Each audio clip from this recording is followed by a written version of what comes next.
Hello po sa lahat and happy weekend. Ayan, so coffee po tayo. So nag-video muna ako bago ako umalis papunta ng trabaho. So malamig na po dito sa Romania. Ayan, so for today's video, i-share ko sa inyo ang nangyari sa isa nating kababayan dito sa Romania. Ayan, so ito po ay lesson learned. I mean, kapupulutan po ito ng aral kasi napakaganda po ng topic natin ngayon. So, ang isi-share ko po sa inyo, mayroon akong isang nakilalang kababayan. Na-terminate po siya sa amo. Ayan, so, bago natin i-continue yan. So, this is Lisa. I am from Philippines. I am currently living and working in Romania. So, mega love shout out po sa inyong lahat. Ayan, so, mayroon tayong isang kababayan na na-terminate dito sa Romania. So, bago pa lamang siya sa amo, 2 months mahigit pa lamang. Ayan. So, para sa mga baguhan at sa gustong pumunta dito sa Romania, please po makinig kayo sa aking isi-share kung bakit may nangyayaring termination sa ating kapwa or sa ating mga kababayan or sa mga baguhan dito sa Romania. Alam niyo mga kababayan, pag bago tayo sa ating amo, pag nasa stage tayo ng pakikisama, please po mag-behave po muna tayo. Ipakita po muna natin ang ating purpose, bakit tayo pumunta ng Romania. Alam niyo ang nangyari kung bakit na-terminate si kabayan. Ang sabi ko kasi sa kanya, kung pwede niya ikwento para ma-share ko sa inyo. Ayan. So, ang nangyari, si kabayan ay bago lamang po sa amo. So, mahigit 2 months pa lamang po. Ang nangyari, si kabayan ay hindi tumupad sa usapan nila during the interview. Nung in-interview siya, yung off day niya is every Sunday lamang. Ayun. So, nung mag-umpisa na siya ng trabaho, so yung the first week is okay lahat, pero the following week, doon na nag-umpisa si kabayan. Doon na niya ipinakita kung sino talaga ang pagkatao niya or kung ano talaga ang pagkatao niya. Ang ibig kong sabihin, si kabayan ay gusto na lang palagi nasa labas. Gusto na lang pagkatapos ng trabaho niya, gustong lumabas. Alam niyo kung bakit. Kasi si kabayan ay nakahanap agad ng boyfriend dito sa Romania. Ang nangyayari, yung boyfriend kasi pareho silang first time na magkilala, lagi na lang tawag ng tawag sa kanya. Ang nangyayari, si kabayan ay hindi na natutulog sa gabi, puro tilibabad na lamang.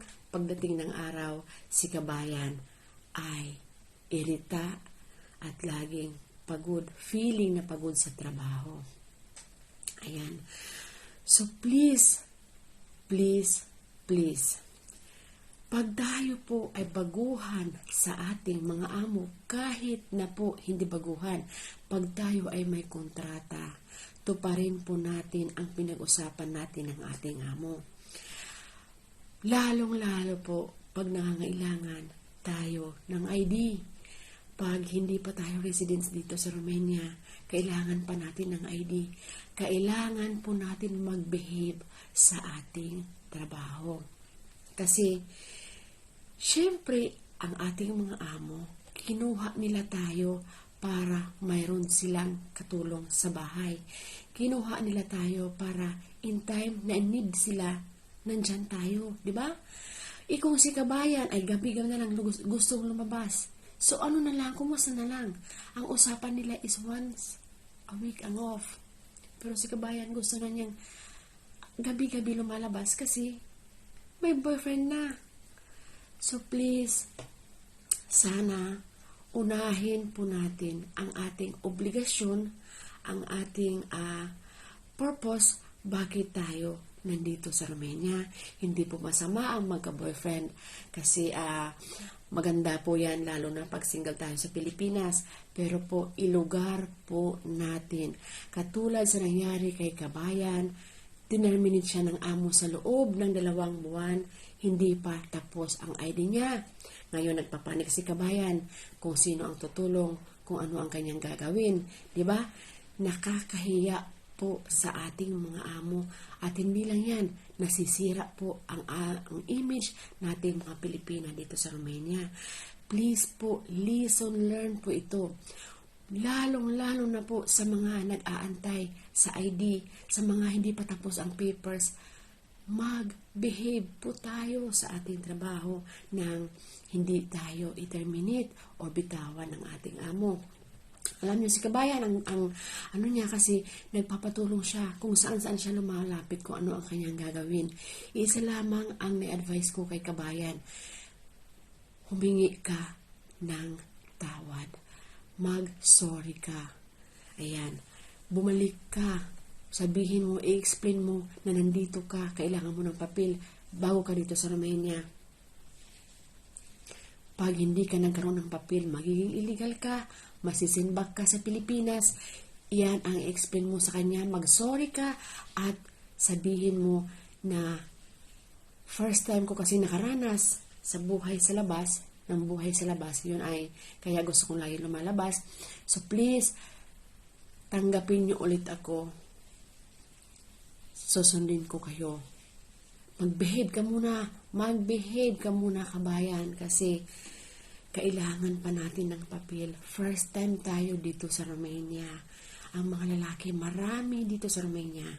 Kaya, ilugar po natin at unahin po natin ang purpose bakit tayo nandito. So ngayon si Kabayan ay nangangapa pa rin kasi minimisis niya ng minimisis ang kanyang amo, ay hindi na siya nire-replyan. Ayan, so lesson learned po ito sa mga baguhan at sa mga nangangailangan pa ng papel. Sana po makapulot kayo ng aral. Please, mag-behave po sa ating mga trabaho, mag-focus, sumunod sa ating mga amo kasi dito sa Romania, nangangamuhan po tayo. Ingat po lahat! Bye! Happy weekend ulit!